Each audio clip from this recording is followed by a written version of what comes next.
नमो सिद्धाणं नमो आयरीयाणं नमो अज्छायाणं नमो लोये सवसाहूणं। बोलो पंच परमेष्ठी भगवान की जय। 1008 आदिनाथ भगवान की जय। अंतिम तीर्थेश भगवान महावीर स्वामी की जय। आचार्य भगवान गुरुवर श्री विशुद्ध सागर जी महाराज की जय। मुनि श्री सुप्रभ सागर जी महाराज की जय। मुनि श्री प्रणत सागर जी महाराज की जय। जय जिन बंधुओं, आज हम सब यहाँ उपस्थित हुए हैं, जो लोग साक्षात यहाँ उपस्थित है एवं जो YouTube के माध्यम से यह जो अनुपम लोकप्रिय कार्यक्रम सम्यक समाधान का लाभ लेने के लिए प्रतिदिन की भांति आज भी देश के हर कोने से हम लोगों को यह समीचीन विकल्प प्राप्त हुए हैं और वो समीचीन विकल्पों का सम्यक समाधान प्राप्त करने के लिए मुनिश्री के तक हम वो सवाल पहुंचाएंगे और YouTube चैनल सुप्रभुवाच के माध्यम से हम सब उसके लाभान्वित होंगे। ये जो सम्यक समाधान कार्यक्रम है वह अपने गुरु के प्रति एक समर्पण रूपी भेंट है। आचार्य भगवान गुरुवर श्री विशुद्ध सागर महाराज जी के स्वर्णिम जन्म जयंती के उपलक्ष्य में अनेक कार्यक्रम मुनि श्री सुप्रभ सागर जी महाराज एवं मुनि श्री प्रणत सागर जी महाराज सत्संग के सानिध्य में प्रतिवर्ष इस वर्ष आयोजित हुए और हो रहे हैं और उसी कार्यक्रम की श्रृंखला में यह सम्यक समाधान भी। चलिए चलते हैं आज के इस कार्यक्रम की ओर। मुनिषी के चरणों में बारंबार नमोस्तु करते हुए आज की इस बेला को शुरू करते हैं। मैं मुनिषी प्रणत सागर जी महाराज जी को यह विनय करता हूँ कि हे स्वामी, आज के कार्यक्रम को गति प्रदान करते हुए संचालित करें। नमोस्तु नमोस्तु नमोस्तु। ओम नमः सिद्धेभ्य। नमः श्री वर्धमानाय निर्दूत कलिलात्मने सालोकानां त्रिलोकानां यद विद्यादर्पणायति यद विद्यादर्पणायति। पंच परमेष्ठी भगवान की परम पूज्य आचार्य भगवंत गुरुवर विशुद्ध सागर जी मुनि महाराज जी की, परम पूज्य मुनि श्री सुप्रभ सागर जी महाराज जी की,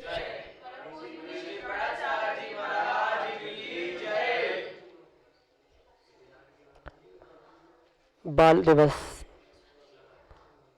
आज है और उस बाल दिवस के सभी के लिए बहुत बहुत शुभकामनाएं, क्योंकि बचपन का जीवन ही सत्य होता है, लेकिन उस सत्यता को प्राप्त करने के लिए गुरु के प्रति समर्पण बहुत आवश्यक है। जैसा कि आज 5 भाइयों ने गुरु के चरणों में अपने आप को समर्पित कर दिया और अपने जीवन को बचपने से बचाकर बचपन की ओर ले जा रहे हैं। और बचपन का जीवन तभी प्राप्त हो सकता है जब हमारा मन निर्विकल्प हो, और उस निर्विकल्पता को प्राप्त करने के लिए अपने मन में उठने वाले उन विकल्पों को समीचीनता प्रदान करना परम आवश्यक है। और जिसके विकल्प में समीचीनता है और उस समीचीन विकल्प का जिसको सम्यक समाधान किसी निर्गंत गुरु के मुखारविंद से प्राप्त हो गया है, उसको निश्चित ही उस निर्विकल्प अवस्था की प्राप्ति होती है। ऐसा वह निर्विकल्प अवस्था की प्राप्ति का एकमात्र कार्यकारी उपाय समीचीन विकल्पों का सम्यक समाधान, जो कि हम सभी प्रतिदिन परम पूज्य मुनि श्री सुप्रभ सागर जी महाराज के मुखारविंद से प्राप्त कर रहे हैं। देश के विभिन्न प्रांतों से अनेक समीचीन विकल्प हमें यहाँ प्रतिदिन प्राप्त हो रहे हैं और परोपकारी परम पूज्य मुनि श्री सुप्रभ सागर जी महाराज विहार करते हुए भी हम सबको प्रतिदिन सम्यक समाधान प्रदान कर रहे हैं। चावर पाठा की इस भूमि से यह सम्यक समाधान प्रारंभ करते हैं और आज का पहला विकल्प मीनेश चौधरी सागर मध्य प्रदेश से परम पूज्य मुनिश्री के चरणों में बारंबार नमोस्तु निवेदित करते हुए अपना समीचीन विकल्प रख रहे हैं कि महाराज जी, हमने आगम के परिप्रेक्ष्य में यह जाना कि जो भी कार्य आगम के विपरीत है वह मिथ्यात्व का पोषक है, तो मंदिर में मूर्ति रखने वाले साधर्मी अपनी राशि के अनुसार भगवान की मूर्ति का चयन क्यों करते हैं? क्या यह भी मिथ्यात्व का पोषक है या इसके लिए आगम में कुछ उल्लेख है? हमारे समीचीन विकल्प का सम्यक समाधान करने की अनुकंपा करें। नमोस्तु महाराज जी, नमोस्तु। ओम नमः सिद्धम। परम पूज्य आचार्य भगवान गुरुवर विशुद्ध सागर जी महाराज की जय। परम पूज्य मुनि श्री सुप्रभ सागर जी महाराज की जय। परम पूज्य मुनि श्री प्रणत सागर जी महाराज की जय। ये परम सत्य है कि आगम के विपरीत जो भी कार्य है, जो भी कथन है, वह परिपूर्ण रूप से मिथ्यात्व का पोषक ही कहलाता है। पर ये बात भी मैंने जी बहुत अच्छे से हमें समझने की आवश्यकता है कि आगम में क्या है और क्या नहीं है, क्योंकि सभी बातें एक ही आगम में मिल जाए ऐसा ज़रूरी नहीं है। ऐसा कोई ग्रंथ भी नहीं है कि जहाँ परिपूर्ण रूप से सभी आगम की बातें हमें एकत्रित प्राप्त हो, क्योंकि आचार्य भगवंतों ने जो 4 अनुयोगों की व्यवस्था बनाई है, उन 4 अनुयोगों की अपेक्षा से भिन्न भिन्न अनुयोगों के द्वारा भिन्न भिन्न वस्तु विषय का व्याख्यान किया जाता है। और उस वस्तु विषय के व्याख्यान को समझते समय हमें ये भगवान की प्रतिमा विराजमान करना, उनके लिए राशि आदि देखना, ये कुछ कुछ अंशों में भी समझने की आवश्यकता है। अगर आगम की परम सत्य बात हम समझे तो आचार्य भगवंत ये बात भी कहते हैं कि जब जीव का तीव्र पुण्य का उदय होता है, वहाँ उसके लिए बहिरंग कोई भी निमित्त प्रभावशाली नहीं हो सकते विपरीत कार्यों के लिए। और वहीं पर जब जीव का पुण्य का उदय क्षीण हो जाता है, वहीं पर उसके लिए विपरीत प्रत्येक परिस्थिति उसके उस कार्य के लिए विपरीतता ही देने वाली हो सकती। इसलिए भगवान की प्रतिमा विराजमान करना ये स्वयमेव ही एक पुण्य का कार्य है, और इस पुण्य के कार्य में जीव परिपूर्ण रूप से निर्णय करके सोच समझते हुए कार्य करे कि हम एक उत्कृष्ट पुण्य का कार्य करने जा रहे हैं। इसलिए अगर बिना सोचे समझे भी हमने अगर भगवान की प्रतिमा विराजमान की है, यानी कि अपनी राशि देखे बिना, भगवान का नाम देखे बिना जो हमारे लिए इष्ट लग रहे हैं, या जो जहाँ की आवश्यकता है उस हिसाब से, या हमें जहाँ जो जैसा लग रहा है, अपने मन से भी अगर भगवान की प्रतिमा विराजमान कर लेंगे तो उसमें किंचित भी किसी भी प्रकार का दोष नहीं है, उसमें भी पाप लगने वाला नहीं है। पर ये ज़रूर है, अगर व्यक्ति की राशि, घर परिवार के सदस्यों की राशि और भगवान की राशि आदि, गांव नगर मंदिर आदि सबकी राशियों को देखते हुए अगर हम उन भगवान की प्रतिमा आदि को विराजमान करते हैं तो उसका विशेष विशेष फल हमें मिलता है। कहने का अभिप्राय इतना है कि भगवान की प्रतिमा विराजमान करना ये ही एक बहुत बड़ा पुण्य का कार्य है।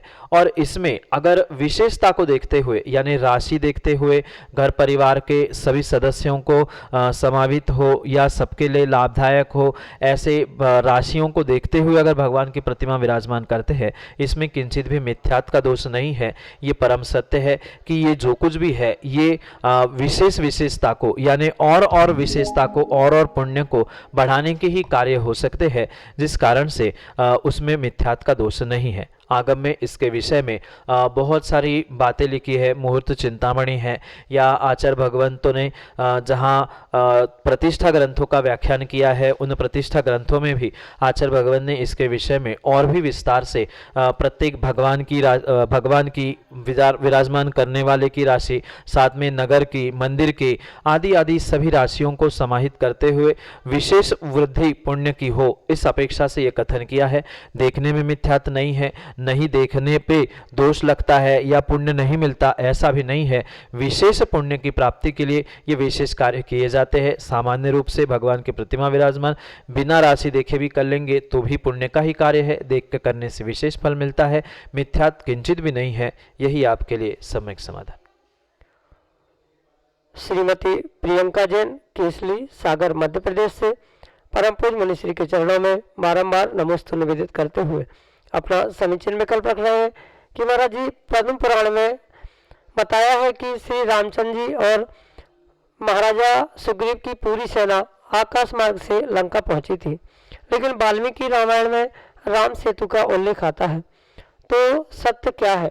हमारे समीचीन विकल्प का सम्यक समाधान करते हुए हमारा मार्गदर्शन करने की अनुकंपा करें। नमोस्तु महाराज जी, नमोस्तु। माँ, हमारे लिए परम सत्य हमारे आचार्य भगवंत प्रणीत वह जिनागम ही होना चाहिए। अन्य ऐसी बहुत सारी कहानियाँ, कथानक हमें प्राप्त होते हैं जिसके द्वारा बहुत सारे वर्तमान में विकल्प भी दिखते हैं और बहुत सारे स्थानों पर ओहापोह भी देखा जाता है। मात्र इस राम के लंका जाने के कार्य में ही नहीं अपितु पूरे रामायण को देखें तो बहुत सारे स्थानों पर पद्म पुराण और रामायण आदि में बहुत सारा अंतर देखने में आता है। मात्र इतना ही नहीं अपितु रामचरितमानस में और वाल्मीकि रामायण में और भी जो लेखकों ने रामायण लिखे हैं उसमें भी किंचित किंचित अंश में रामायण में कथानकों में भिन्न भिन्न कथाओं में नामों में स्थानों में परिवर्तन प्राप्त होता है। इसके पीछे ये बात समझने की आवश्यकता है कि जो लेखक है वह अपने उस इष्ट नेता को यानी इष्ट व्यक्ति को अभिप्रेत करते हुए उसके बारे में लिखते समय कभी कभी स्थानों का वर्णन कुछ अधिक कभी कम कोई किसी प्रकार से अपनी अपनी अभिप्राय से या अपनी अपनी शैली में करता है। इस कारण से अनेक अनेक प्रकार के कथानकों से अनेक अनेक कथाओं से किंचित किंचित सभी कथाओं में सभी रामायणों में अंतर अवश्य ही प्राप्त होता है। इसलिए परम सत्य अगर हमें श्रद्धा करने योग्य कुछ है तो जिनागम में लिखा हुआ जो रविसेन आचार्य भगवान ने जो पद्म पुराण है उसके हिसाब से ही हमें सम्यक श्रद्धा करने की आवश्यकता है। क्योंकि परमचर्यु करके हुए और एक श्वेतांबर आमना का भी ग्रंथ है उसमें भी कुछ और भी चर्चा है। तो अगर हमें सम्यक निर्णय करना है तो रविसेन आचार्य के पद्म पुराण से हम ये निर्णय करें कि जैसे आचार्य भगवान ने ये कहा है कि वह आकाश मार्ग से विद्याधर उन रामचंद्र जी और सेना को लेकर उस लंका पहुंचे थे, यही वास्तव में सत्य कथन है। क्योंकि इतना बड़ा सेतु बनना, पत्थर पानी में तैरना या आदि आदि जो भी कथानक हमें सुनने में आते हैं वैसा वास्तविकता में होना संभव नहीं है। अगर होता तो कहीं ना कहीं उस सेतु के कुछ अंश कुछ अवशेष तो मिलते। जैसे अभी भी कहते हैं कि द्वारिका फिर भी पानी के नीचे है या वहाँ अयोध्या की जो राम जन्मभूमि थी वहाँ मंदिर आदि आदि अनेक स्थानों के कुछ ना कुछ अवशेष हमें अवश्य प्राप्त होते हैं। तो वहाँ के भी कुछ अवशेष हमें दिखने चाहिए थे। अगर सच्चे में वास्तव में राम सेतु होता तो कुछ ना कुछ अवशेष कुछ पत्थर कुछ ना कुछ वहाँ अवश्य होता, पर वास्तविकता में वैसा कुछ नहीं है, इसलिए उसके अवशेष आदि भी प्राप्त नहीं होते। इसलिए ये परम सत्य समझे कि पद्म पुराण में जो रविसेन भगवान ने विद्याधरों के द्वारा उस आकाश मार्ग से लंका गमन का व्याख्यान किया है वही परम सत्य है। वह राम सेतु आदि आदि ये मात्र कथानकों में भिन्न भिन्न कल्पनाओं से बनाई गई कल्पनाएं हैं। वास्तविकता कुछ भिन्न है, कथानक कुछ भिन्न है। यही आपके लिए सम्यक समाधान।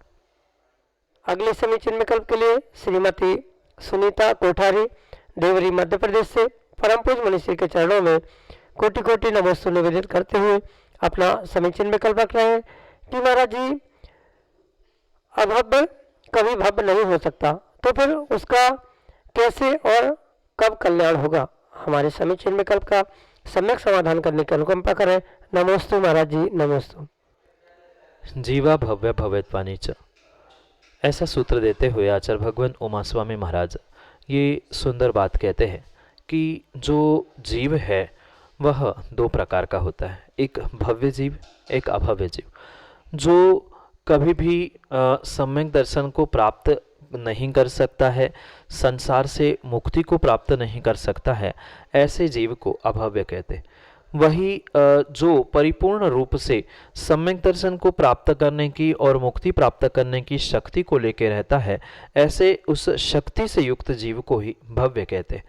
दोनों में मुख्यतः से यही अंतर है कि वह अभव्य जीव किसी भी प्रकार से भले ही उस भवितव्यता को प्राप्त करने की शक्ति हो भी तो भी वह किसी भी प्रकार से अपने कल्याण के मार्ग तक नहीं पहुंच सकता, सम्यक दर्शन को प्राप्त नहीं कर सकता और संसार से मुक्ति को भी प्राप्त नहीं कर सकता।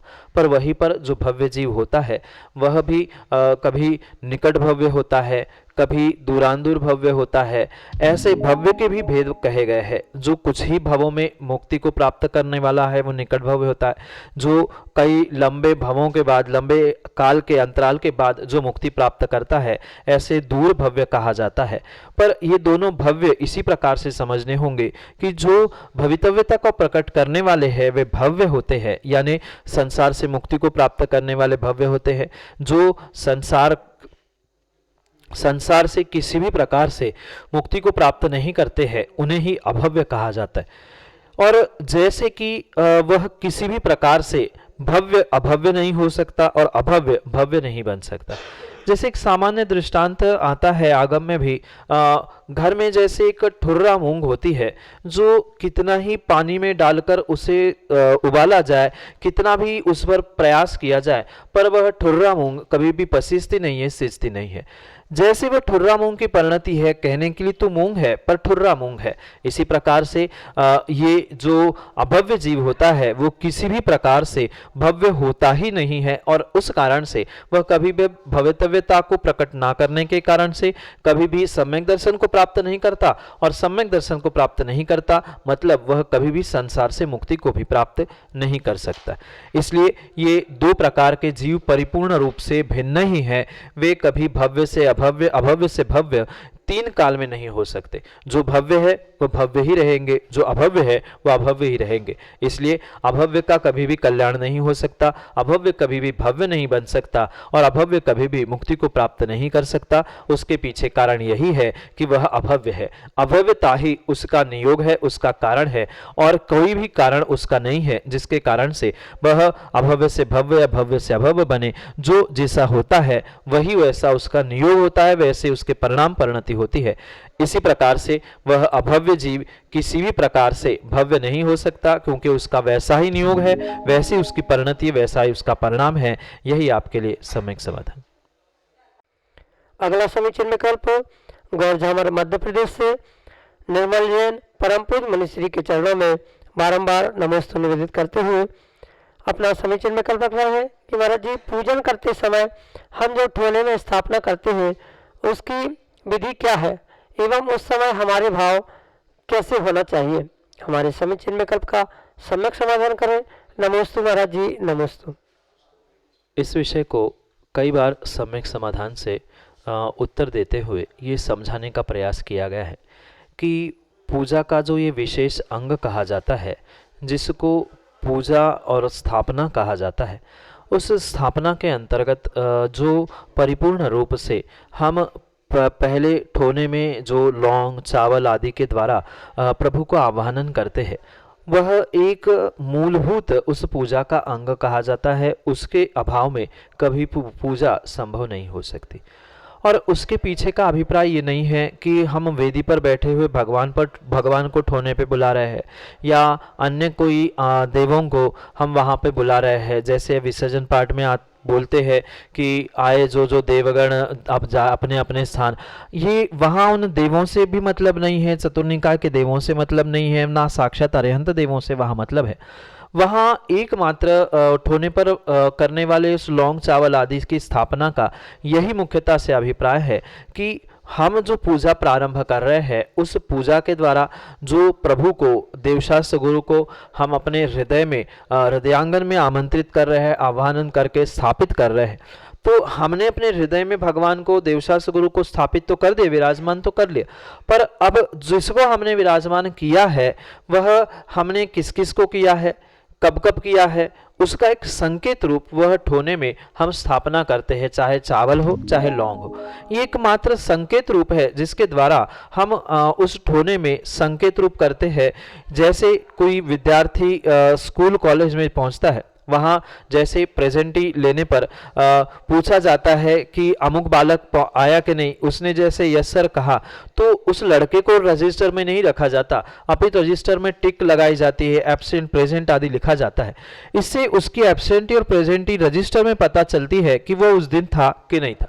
बिल्कुल ऐसा ही कार्य वहाँ उस पूजा के प्रारंभ में होने वाले स्थापना में ठोने में किया जाता है। वहाँ जो हम संकेत से जो निशान कर रहे हैं कि हमने 3 लौंग रखी है, 9 चावल रखे हैं, तो हमने एक पूजा की है, तो और किया है, तो अपने अपने संकेत भिन्न भिन्न हो सकते हैं। जैसे रजिस्टर में कोई टिक करता है, कोई क्रॉस करता है, कोई ए लिखता है, कोई पी लिखता है, ऐसे अपने अपने संकेत होते हैं और व्यक्ति को अपना अपना संकेत पता होता है। तो इसी प्रकार से वह पूजा के पहले करने वाले उस स्थापना में स्थापना निक्षेप से हमें ये भावना भानी है, जो मंत्र में भी हम पढ़ते हैं, अत्र अत्र तिष्ठ तिष्ठ सन्निधिकरणम मम हृदय। अपने हृदय में हम आमंत्रित करते हुए कितनों को आमंत्रित किया, किस प्रकार से आमंत्रित किया, मैं धोखे से भूल ना जाऊं कि मैंने भगवान को आमंत्रित किया है, भगवान की मैं पूजा करने जा रहा हूं। उसके लिए एक संकेत मात्र वो ठोना है, और उस ठोने पर हम उस भगवान के आमंत्रण का एक संकेत रूप आह्वान कर रहे हैं। वह वास्तव में कोई भगवान का वहां ठोने में हम विराजमान नहीं कर रहे हैं, देव को नहीं, ना देवाधिदेव को नहीं, एक संकेत रूप, जैसे एक टीचर अपने क्लासरूम में प्रेजेंटी लेते हुए निशान बनाता है, ऐसे एक वो निशान रूप संकेत रूप वहां उस ठोने पर ये सब कुछ कार्य किए जाते हैं। इसलिए उस समय पर हमें तो उन मात्र ठोने के लौंग, चावल, पुष्प आदि पर ध्यान ना देते हुए वह साक्षात जो सामने वेदी के सामने भगवान विराजमान है, गुरु है, जिनवाणी है, या कोई नहीं भी है तो परोक्ष रूप से भी वह अरिहंत सिद्ध आचार्य उपाध्याय पंच परमेष्ठी देवशास्त्र गुरु को हमें अपने हृदय में विराजमान करना है। और हृदय में विराजमान किए हुए उन पंच परमेष्ठी या देवशास्त्र गुरु को हम पहचानेंगे कैसे, जानेंगे कैसे कि हमने आमंत्रण किया है, आह्वान किया है। तो उसके लिए एक संकेत भूत जो ठोने में हमने लौंग चावल रखी है, तो एकमात्र वहां संकेत रूप से समझना होगा। हमें भावों से अपने हृदय में उन देवशास्त्र गुरु पंच परमेष्ठी आदि को स्थापन करते हुए वह एक बहिरंग क्रिया रूप करनी होगी। उसको ना करने से हम भीतर के उस भाव क्रिया को भूल सकते हैं, इसलिए द्रव्य क्रिया भी जरूरी है। पर मात्र द्रव्य क्रिया से अभिप्राय नहीं है, वहां हमारे भाव अपने हृदय में बुलाए गए उन देवशास्त्र गुरु पंच परमेष्ठी नवदेवता आदि का वहां आह्वान अपने हृदय में समझना होगा। वह एक संकेत है, बहिरंग क्रिया है, पर अपने भीतर के उस अंतरंग क्रिया को समझने के लिए ये पूरक निमित्त है। यही आपके लिए सम्यक समाधान। अगले समीचीन विकल्प के लिए गाड़रवाड़ा मध्य प्रदेश से हमारे सामने है अजय जैन। नमोस्तु महाराज जी, नमोस्तु महाराज जी, नमोस्तु महाराज जी। मेरा प्रश्न है कि जूते चप्पल त्यागने से अहिंसा धर्म का पालन कितना हो सकता है, और उससे हमको कौन सा पुण्य फल मिल सकता है? नमोस्तु महाराज। अगर वास्तव में जीव सच्चे भावों और विवेक के साथ जूते चप्पल का त्याग करे तो कुछ अंशों में उसे जीव हिंसा से बचाने रूप पुण्य की प्राप्ति होना संभव। अगर क्रोधवश, आक्रोशवश या किसी भूलवश या दिखावेवश अगर उसने जूते चप्पल का त्याग किया है तो वो किंचित भी उसके लिए पुण्यवर्धक या उस पाप के निर्जरा या अहिंसा के पालन करने के लिए समर्थक नहीं हो सकता, क्योंकि मात्र शरीर की क्रिया से हमें पुण्य मिले या अहिंसा को प्राप्त करे, हिंसा से बचे, ऐसा होना संभव नहीं होता। वहाँ इस बात को भी समझना होगा कि आचार्य भगवंत हिंसा की व्याख्या करते हुए कहते हैं प्रमत्त योगात् प्राण व्यप्रोपणम हिंसा। जहाँ प्रमाद है, प्रमाद के निमित्त से जो भी हमारी क्रिया हो रही है वह परिपूर्ण रूप से हिंसा है। और जहाँ जीव जूते चप्पल पहने हो या बिना पहने भी अगर ऊंट जैसे गर्दन ऊपर करते हुए चल रहा है तो भी वह हिंसा का दोषक है। और कदाचित अगर जूते चप्पल पहनते हुए विवेक पूर्वक वह नीचे जमीन को देखते हुए चल रहा है तो कथनचित वह अहिंसा का पालन करने वाला हो सकता है, पर होगा ही जरूरी नहीं है। क्योंकि परिपूर्ण रूप से ये स्वयं आप सभी ने अनुभव किया होगा कि जीव जब भी जूते चप्पल पहनते हुए चलता है वह कभी भी विवेक से जमीन को देखते हुए नहीं चलता है।